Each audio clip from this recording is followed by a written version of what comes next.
In this video, let us study about infinite transmission line. Consider an infinite line as shown.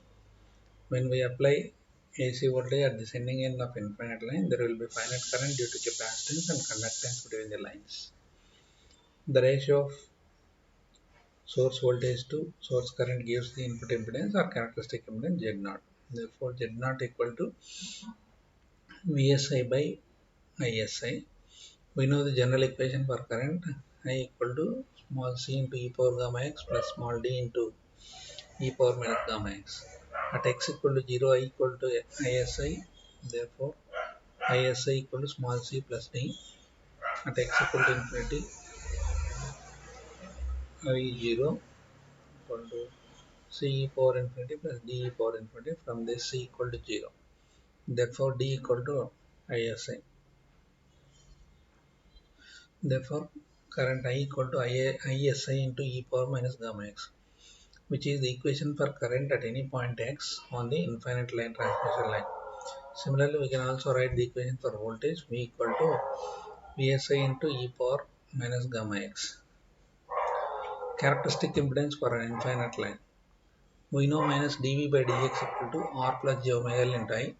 For an infinite line, V equal to Vsi e power minus gamma x, I equal to Isi e power minus gamma x.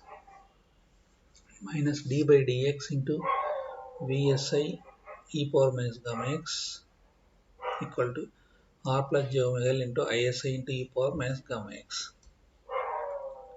Minus into Vsi e power minus gamma x into minus gamma equal to R plus j omega L into Isi e power minus gamma x. Vsi into gamma equal to R plus j omega L into Isi.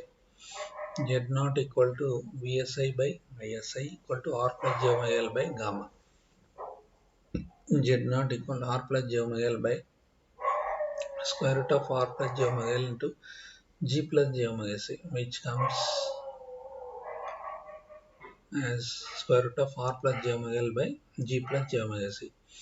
Z0 is the characteristic impedance for open wire transmission line. The characteristic impedance is Z0 equal to 276 log S by R base 10. S is space or distance between the wires. R is the radius of either wire.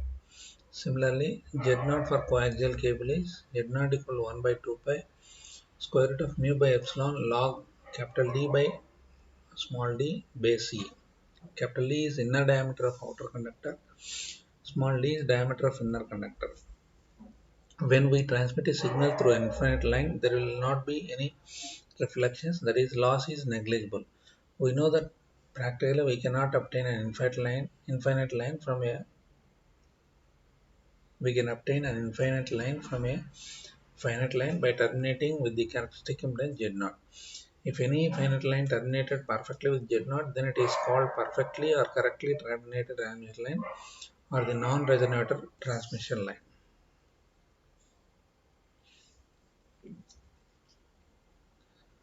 Finite line terminated with characteristic impedance.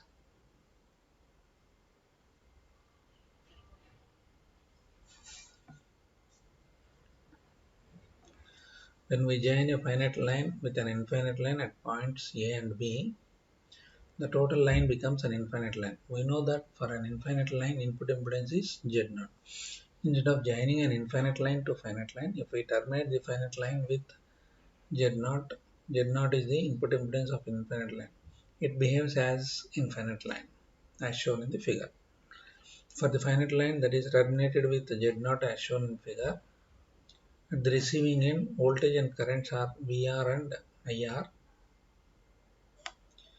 Therefore, Z0 equal to VR by IR. We know the general transmission line equations. V equal to Vs cos h gamma x minus Is Z0 sin h gamma x.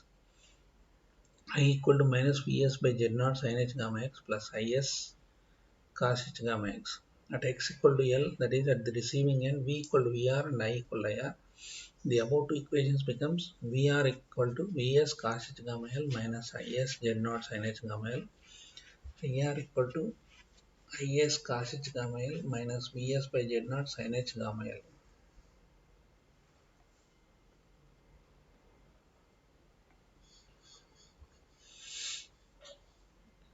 Dividing the above two equations, Z naught equal to VR by IR equal to Vs cos h gamma L minus Is Z naught sin h gamma L by Is cos h gamma L minus Ves by Z naught sin h gamma L.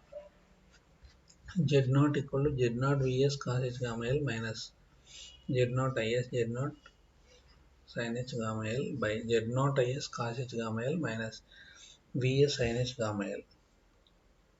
Simplifying this, we get Z naught equal to Vs by Is. Therefore, the input impedance of a finite line that is terminated with Z naught is also Z naught. The conclusion for this is, if we terminate any finite line with the characteristic impedance Z naught, its input impedance is also Z naught. Or if we terminate any finite line with Z naught, it behaves as an infinite line.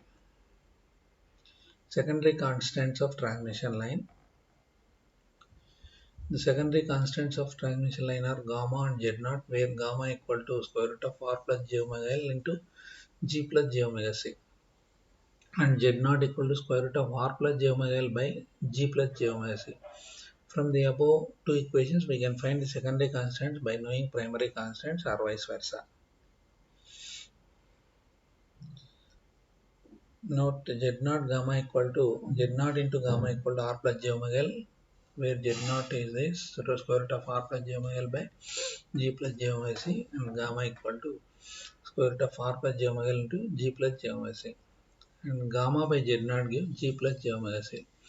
These are useful in finding R, L, G and C when Z naught and gamma are given.